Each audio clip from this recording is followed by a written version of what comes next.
This is the theme of Setback and Misery, Annie's Power Play Select Frames. So we're at this dinner table. Paul is sitting in a wheelchair, and I don't know what kind of area this is other than, I guess, a dinner table area. Um, it looks like this table is sitting on top of something. It's not okay, it must be because it was smaller and the wheelchair is too high or something like that. But she put books. She put like a cookie container, phone books, when we all used to have phone books, and other types of books to hold up the table in order for them to eat, and in order for him to be pushed under. And this, I did not think about this. This is the first time that she brings him out of the room. Oh, wow. I didn't realize, because remember, he's already left outside of his room, right? He snuck out. He left outside of his room. And if you look at the penguin on the table, I think the penguin has been turned back around. And that, I had always wondered if when she found out he had left the room. And if this penguin is turned back around to face, and you got to look at it very closely with all of the other figurines, because remember, when he left out of the room, the penguin had fell off and he put it back on the table, but in the opposite direction, as if it was facing the animals and talking to the animals. But when you look at it here, I think this is confirmation that she has known the whole time that he has been out of his room, right? Because remember, she goes through her statement when she's about to be violent with him and use the sledgehammer, that I wondered how you got out of the room. I wanted to know how you got out of the room. And this is confirmation right here. That penguin does not look like it's turned around, because the back of the penguin is black. And so that back is to his back is to all of the other figurines. It's interesting that she doesn't put a pig figurine in front. I don't know what a penguin symbolizes, right? I never really researched it. I would have to think about that and take some time to research it. But it's interesting that it's facing. So she's known the whole time. So then when she drops, because I wondered when he puts the medicine into her drink, and then she accidentally spills it, I wondered if she knew then. This tells me that she did. So he's a sitting duck. He is literally a sitting duck, and he doesn't even know it, right? And the interesting thing is, she's never poisoned his food or anything. That she's been true to her nature and cooking him some food. And I think I made that point much earlier, but he is literally a sitting duck. So she comes in, she's dressed real nice, made up her face, because it's a date, you know? It's a date. I don't know if he calls it a date, but he's asking if you would have dinner with me tonight, right? And so they have dinner, and there's a smile on her face. But now, as an audience member, I'm scared for him. Now that I recognize that penguin is turned around, and because that's the only table that had all of the figurines. If there's another table in this house that has figurines, the director doesn't show us. He only shows us the one table, and that's very easy to miss. I have watched this movie multiple times. I studied it in order to do the film analysis, and I did not see it until now. So we get this smile on her face, and so then she's acting. Oh, she's acting now, because if she recognized the penguin as being turned around and turned it back around herself, then whatever she's doing with Paul, This is an actor's face, an actress face. She's acting now. He's already been acting, but she's now acting. So they sit at the table, and she seems to be sitting a little higher than he is, right? And of course, you know, that's always a power play, right? Because I don't necessarily think her chair needs to be higher. It's a regular chair. And I don't think she's that tall. So it just seems like she's sitting a little higher than him, and just been acting. But look at that table again, and that penguin. That penguin is turned back around, and I hate to be repetitive, but it says so much about this situation, and that Paul assumes that he is the power. He is in the power position because of the pills. And so you have to wonder, when did she come into his room to find anything? But she left whatever. If she's been back in his room after finding the penguin, she left it in there. And when she calls herself leaving, and saying right before the book is almost finished and your legs are almost getting healed or something like that, and she shows him the gun, and then she walks out there in the rain. I wondered even then if that was deliberate, as if she wanted to see if he was moving about in the house, that she might have parked her car somewhere in the woods where he couldn't see and watched the house. And I had wondered that. So, of course, she's happy. I don't know how to analyze his face, because it's a different type of face, simply because she is having dinner with him, and that might excite her. And so, it could be a face that I'm on to you. I know what you've been doing, but she doesn't have real confirmation. She's only going by the fact that her penguin was not turned properly, right? And so that might be the face. It might be the face of just being sort of happy. But she sort of watches him as he eats the food. And so he begins to eat the food, of course. And it looks good, of course. And like any woman, whenever you cook something for a man, you want them to be happy. And so sometimes, I don't know if men pay attention to this, but we watch you as you eat the food that we're making. And we're trying to hear those sounds, this is good, oh, this is good, or whatever. We're looking for something, right? And we're looking, absolutely for validation. It's always for validation, right? But it's interesting, though. I'm glad that he didn't say anything about the house and tell off on himself, because I just realized that this is the first time that she has brought him outside of the house.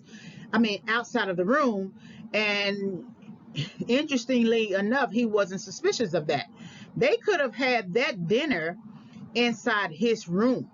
After all, he still had the little table, They could have had that dinner, but she permitted him to come out of the room and into their house proper, right?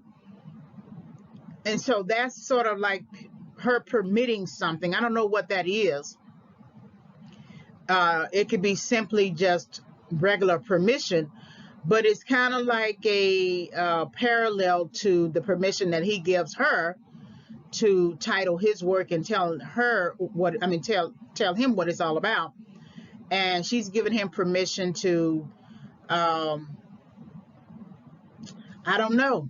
I have to think about that, because he's already been eating her food, so he's not getting permission to do that. But there's something going on here that is sort of not clear, right? So they both eat, they don't necessarily look like a couple, I wouldn't call them a couple, but it is a nice view of them, considering some of the events leading up to this moment. And it's a clear moment. And so Annie he was asking about her cooking, and why it tastes so good, or he was implying that. And she says that she put spam in the meatloaf, right, to give it a little bit of zing. And then he affirms her, he likes it, and then he said, well, you can't get this in a restaurant. And they both kind of laugh and everything. So, but they're still not necessarily having a conversation other than just eating the food. And there's, even with Annie, she has the opportunity to learn even more about Paul Sheldon because she's holding all the cards, and she doesn't ask anything much more than, for him to extend the book. And of course, Paul is not going to be that interested in Annie, right? Because he's basically trapped. But isn't this actually the proper time to ask about Annie and what's going on with her and who she is as a person? Because don't you supposed to know your enemy? Learn about your enemy?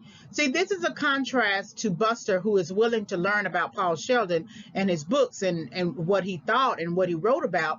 Uh, Buster is willing to learn. Paul Sheldon here is not willing to learn.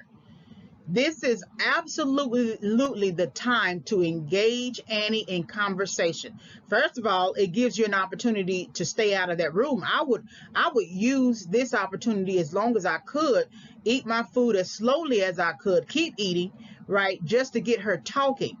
That's how you learn about your enemy. Because Annie hasn't written any books. And she hasn't, and there are times when she's a little forthcoming. She'll say little things, little mini monologues or something, but she's not that much of that open book, right? So you have to read her like a book and find out much more about her. And it doesn't seem like that's what he's been doing. It isn't until the end of the movie when he burns the new book, the book that he has written to extend Misery Chastain's life, that he begins to understand truly who Annie really is. And so he pours the wine. Let's have a toast. Essentially, let's have a toast, and basically toast to Misery. And again, that's premature because Misery is not fully alive yet. Misery is not fully alive until the book is finished, right? Just because you pull her out of the grave is not enough to say that she has returned, as I noted.